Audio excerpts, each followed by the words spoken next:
Sa pagpapatuloy ng recap, matapos ang matinding expedition, nagkaroon na rin ng oras si Aya para asikasuhin ang garden, habang si Lena naman ay nagpalipas ng oras para sa isang nararapat na mahabang paliligo.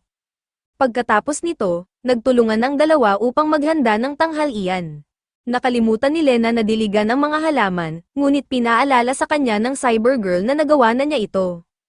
Sa pagmamalaki, sinabi ni Lena na mahusay ang kanyang kaibigan sa pamamahala kahit wala si Light, at sigurado siyang magiging proud din ito. Habang iniisip nila ang minamahal na Master of Fruits, biglang lumitaw ang imahe nito sa langit. Sa hindi inaasahang pagkakataon, dumating mismo si Light, at nilinaw niya na hindi pa siya patay. Kaagad-agad, hinayla siya ng mga babae pabalik sa kama, kung saan siya dapat magpahinga upang tuluyang gumaling. Kahit na natulog siya ng 2 magkasunod na araw, hindi pa rin nila maaaring pabayaan ang kanyang kondisyon. Habang inilalagay muli ang pasyente sa kama, napansin ni Lena na bumaba na ang kanyang lagnat, ngunit hindi ibig sabihin nito ay pwede na silang magpakakampante. Dahil dito, dinalhan niya si Light ng tanghalian na kumpleto sa duck breast at vegetable soup, pati na rin ng lemonade with honey. Sa sandaling iyon, sinabi rin ni Lena na nakatanggap ang grupo ng sapilitang tawag mula sa Adventurers Guild upang magbigay ng ulat tungkol sa biglaang paglitaw ng dragon. Nais sanang sumama ni Light, ngunit mariing sinabi ni Aya na kailangan niyang magpahinga. Pagdating nila sa guild, ang babaeng kasama mula sa Luceria ay sinabihan na dadalhin sila sa conference room makalipas ang 2 oras. Naiinis si Lena sa mahabang paghihintay, lalo't sila ang mismong pinatawag. Ipinaliwanag ng receptionist na abala ang mga opisyal sa kasalukuyan. Dagdag pa rito, sinabi rin na hindi makakapasok si Aya sa conference room dahil hindi pa siya opisyal na nakarehistro bilang isang adventurer. Gayunpaman, humiling si Lena na irehistro agad ang kanyang kasamahan. Agad namang inabot ng clerk ang isang form na kailangang sagutan. Sa mga sandaling iyon, napansin nila na ang ibang adventurers sa paligid ay nagbibigay ng mapanghusgang tingin kay Aya dahil isa lamang siyang bata na nagrerehistro sa guild. Dahil dito, naitanong ni Aya sa sarili kung karapat-dapat ba talaga siyang naroon. Hindi tulad ng iba, wala siyang mga astig na kagamitan. Ipinaalala ni Lena na mataas ang skill assessment ng kanyang partner, ngunit alam niya rin na para sa mga bata, mas mahalaga ang mukhang cool kaysa sa pagkakaroon ng kapaki-pakinabang na abilidad. Sa isip na iyon, inimbitahan niya si Aya na mamili, lalo't may oras pa naman silang maghintay. Sinabi ni Aya na wala siyang pera para doon, ngunit pinakalma siya ni Lena at sinabi na huwag siyang mag-alala dahil parang maliit na kapatid na niya ito. Iginiit ni Lena na siya na ang bahala sa pagbili ng kagamitan para kay Aya. Samantala, si Light naman ay naiwan sa bahay at halos mamatay na sa pagkabagot.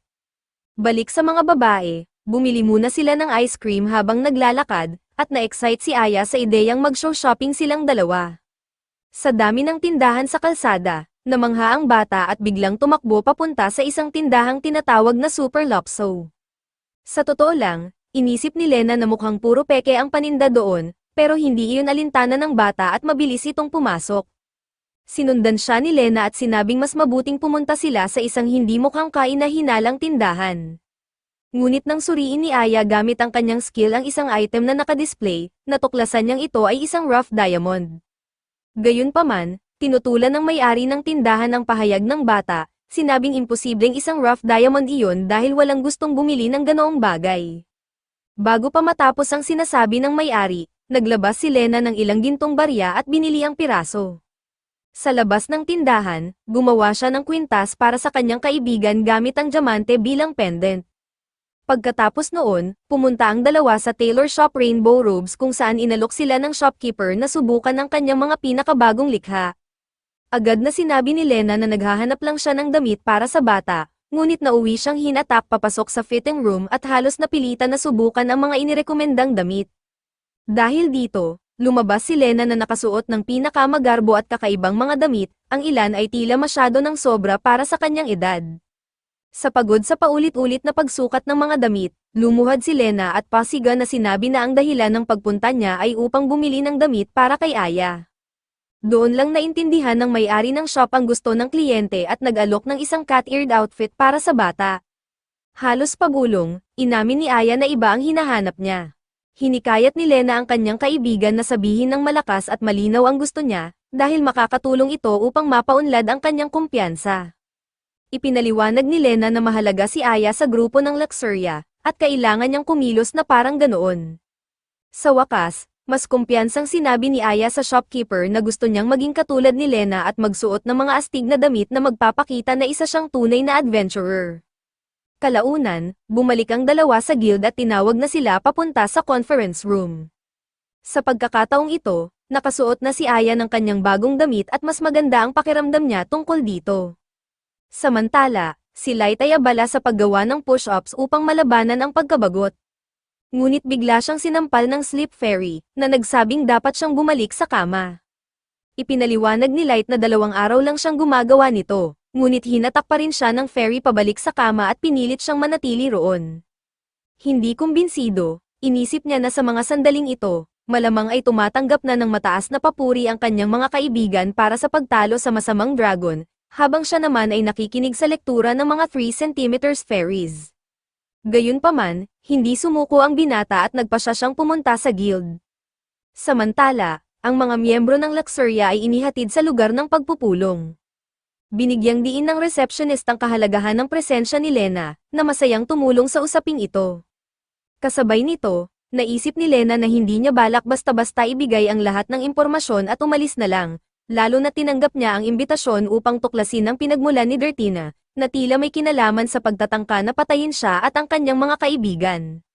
Bukod pa rito, tanging ang Adventurers Guild lang ang nakakaalam na patungo ang kanilang grupo sa Count's Mansion, kaya't posibleng may kinalaman ang mga nakatataas na nag-hire sa Luceria. Dahil dito, napagpasyahan niyang banggitin ang mga salitang Draw at Black Squad upang obserbahan kung paano magre-react ang mga tao sa pagpupulong. Di nagtagal, dumating sina Lena at Aya sa conference room, kung saan naghihintay ang mga miyembro ng 4 secretaries at ang pagdating ng Sword Saint Harem. Nabanggit ng isang lalaki ang tungkol sa mga taong ito, kaya tinanong ni Aya kung ano ang ibig sabihin ng 4 secretaries. Ipinaliwanag ng receptionist na sila ang 4 na pangunahing departamento ng guild. Halimbawa, ang guild, na nagsisilbing core ng Holy City, ay may mga sekretarya para sa inspection, finance, security, at investigation. Ang mga pinuno ng bawat departamento ay naroon sa pagpupulong. Sa madaling salita, ang pinaka-impluwensyal na miyembro ng organisasyong ito ay naroon din. Ang Flower Hat pinuno ng investigation, responsable para sa pag-aaral ng monster ecology at density research. Tiger Beard pinuno ng security, in charge sa pagpapanatili ng pampublikong kaayusan. Groundkeeper Chief Financial Officer, na namamahala sa mga gantimpala at lahat ng bagay na may kinalaman sa pera. Ang huling nasa listahan ay ang taong responsable sa pagpapanatili ng kaayusan sa buong guild, ang Chief Inspector, Holy Sister. Binanggit ng Holy Sister na mahusay ang nagawa ni Lena sa lumang mansion ni Count Monty, at natutuwa siyang nasa mabuting kalagayan ang adventurer. Sa totoo lang, mas gugustuhin ni Lena na hindi na muling makita ang babaeng ito, ngunit nais niyang makita kung paano ito magre-react sa kanilang usapan. Tinanong ni Aya ang receptionist tungkol sa Holy Sister, at ipinaliwanag nito na siya ang pinakamataas na opisyal sa Inspection Secretariat, higit pa sa ibang departamento, kaya't siya ang pinakamaimpluwensyang tao sa guild. Naging mausisa si Aya kung anong klaseng kakayahan ang taglay ng isang taong may ganoong posisyon, ngunit ang sagot sa kanya ay nagdulot lamang ng pagkalito. Habang pinag-uusapan ito, tinanong ng Holy Sister si Lena tungkol sa Evil Dragon, ngunit nais muna ng adventurer na magtanong. Sa Count's Mansion, kung saan naatasan ang Luxuria na magsagawa ng investigasyon, inatake sila ng isang babaeng nagpakilala bilang Draw ng Black Swan. Gustong malaman ni Lena kung may sino man sa silid na may impormasyon tungkol sa babaeng ito. Malungkot na inamin ng Holy Sister na wala siyang alam tungkol dito. Samantala, sabik si Tiger Beard na labanan ang sinumang may kakayahang tumawag ng ganoong dragon. Nais naman ni Flower Hat na magsaliksik tungkol dito sa Great Library. Pinaalalahanan ng Gravity Keeper na ang pagtingin sa mga personal na record ay nangangailangan ng kanilang pahintulot. Sa kabila nito, iginiit ng Holy Sister na ang pinakamahalagang bagay sa ngayon ay alamin kung saan nagpunta ang Evil Dragon, dahil kinakailangan ng agarang aksyon upang pigilan ang kaguluhan. Naiinis si Lena nang mapansin niyang iniiwasan ng superior ang kanyang tanong, habang iniutos nito kay Flower Hat na iulat ang kanyang pagsasaliksik. Nagulat ang chief investigator na nagpadala siya ng isang reconnaissance bird, ngunit hindi natagpuan ang evil dragon sa Count's mansion. Ipinaliwanag niya na kung mayroon silang kahit isang bahagi ng katawan ng dragon, masusundan nila ang mana nito at matutukoy ang lokasyon nito. Sa narinig, inilabas ni Lena ang isang kaliskis mula sa halimaw, na ikinagulat ng lahat. Ngunit nagbigay siya ng kondisyon, bago niya ipasa ang item, kailangan niyang magkaroon ng access sa lahat ng record na may kaugnayan kay Dertina. Pumayag ang apat na sekretarya, ngunit binalaan siya ng Holy Sister na maaaring hindi niya matuklasan ang hinahanap niya. Sa kabila nito, nagkaroon ng kasunduan, ginamit ni Flower Hat ang kanyang kakayahang Eyes of the Scholar, na nagbibigay daan sa gumagamit na makita ang anumang nakasulat sa papel. Sa tulong nito, na-access ng investigador ang mga record na hinihingi ni Lena at natuklasan na 12 taon na ang nakalilipas, sa Lake Capital of Athena, isang batang babae na nagngangalang Droa Belber ang nakatanggap ng skill fruit na nagbigay sa kanya ng kakayahang necromancy. Ayon sa record, ang Holy Sister ang naging opisyal na tagapag-evaluate sa araw na iyon. Sa impormasyong ito, tinuligsa ni Lena ang Holy Sister, na nagsabing wala siyang alam tungkol kay Droa. Ipinaliwanag ng opisyal na nagbibigay siya ng kakayahan sa halos 1,000 tao bawat taon, kaya't imposibleng maalala niya ang isang tao mula pa 12 taon na ang nakalilipas. Sa tugon na iyon, alam ni Lena na hindi na niya maaaring itulak pa ang tanong, ngunit nakuha niya ang isang mahalagang bakas. Tumayo ang Holy Sister upang umalis at nagpasalamat kay Lena sa tulong nito. Ngunit sinabi rin niya na mula sa araw na ito, lahat ng record ng grupo ng Luxuria ay buburahin. Nabigla sina Lena at Aya at nagtanong kung bakit. Ipinaliwanag ng opisyal na ang leader ng Sacred Grouse ay inakusahan si Light Underwood ng paggamit ng dahas laban sa kanya at pagnanakaw ng kanyang kagamitan.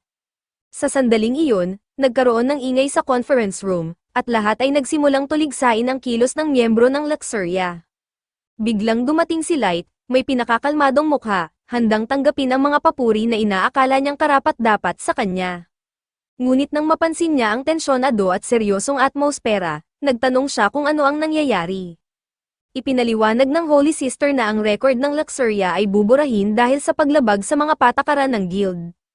Walang pakialam na sumagot si Light, kahit ano, dahil para sa kanya, nakarehistro man o hindi, ang tatlo pa rin sila ang bumubuo ng grupo at magpapatuloy bilang ganoon. Hindi kumbinsido, pinatingkad ng Holy Sister ang kanyang mga mata, at isang imahe ng kalawakan ang nagpakita sa kanyang isipan. Nakatuon siya kay Light at nagulat sa impormasyong nakita niya. Dahil dito, binago niya ang kanyang desisyon at binigyan ng pagkakataon ang Luxuria upang patunayan ang kanilang sarili. Inalok sila ng ranggong Monster Hunt, at kung matagumpay nilang makumpleto ang misyon, mananatili ang kanilang record at makakatanggap sila ng malaking gantimpala. Tinanong ni Lena kung ano ang nangyari at biglang nagbago ang isip ng Holy Sister. Sinagot siya ng opisyal na ang determinasyon ni Underwood ang tumagos sa kanyang puso. Ngunit dahil nagdududa si Lena sa tunay na intensyon nito, sinabihan niya si Light na pag-isipan ito ng mabuti. Gayunpaman, ang tanging iniisip ni Light ay ang malaking gantimpala, kaya't agad niyang tinanggap ang misyon. Sa tingin niya, kahit na ito'y posibleng bitag, hindi niya magagawang ukitin ang kanyang pangalan sa kasaysayan kung hindi niya haharapin ang hamon. Matapos ang pagpupulong, isang empleyado ng guild ang nag-abot ng pamphlet na naglalaman ng detalye ng misyon. Ngunit iginiit ni Lena na ang Holy Sister ay may binabalak laban sa kanila, kaya't mahalagang huwag nilang ibaba ang kanilang depensa. Sa puntong iyon, sinabi ni Aya na sinubukan niyang suriin ang kakayahan ng Holy Sister, ngunit wala siyang nakita, isang bagay na hindi pa nangyari dati. Sunod, nang makita si Light na may dalang espada sa kanyang likod, nilapitan siya ni Gravity Keeper, na nagpaalala na bawal ang mga armas sa conference room at pinatawan siya ng multa na 1,000 gold. Pinagtanggol ni Light ang sarili at sinabing sirang espada iyon, kaya't hindi ito kwalipikado bilang sandata. Gayunpaman, upang mabayaran ang espada ng guild na sinira ng binata, pinatawan siya ng Chief Financial Officer ng mas malaking multa na 5,000 gold. Habang sinusubukan ni Light na alamin kung ano ang magagawa niya, natuklasan niyang hindi na siya maaaring humiram ng kahit anong espada mula sa guild dahil nakasira na siya ng 2. Sa kabila ng aberya, itinuring ng binata ito bilang pagkakataon upang tuparin ang pangarap niyang magkaroon ng sarili niyang espada. Inirekomenda ng receptionist na magpagawa siya ng isang custom-made weapon, Dahil ang isang natatanging sandata na akma sa mga katangian ng may dala ay mas epektibo. Dahil dito, lumabas si Light mula sa guild, puno ng ideya na magpagawa ng sarili niyang espada at agad na nais maglagay ng order.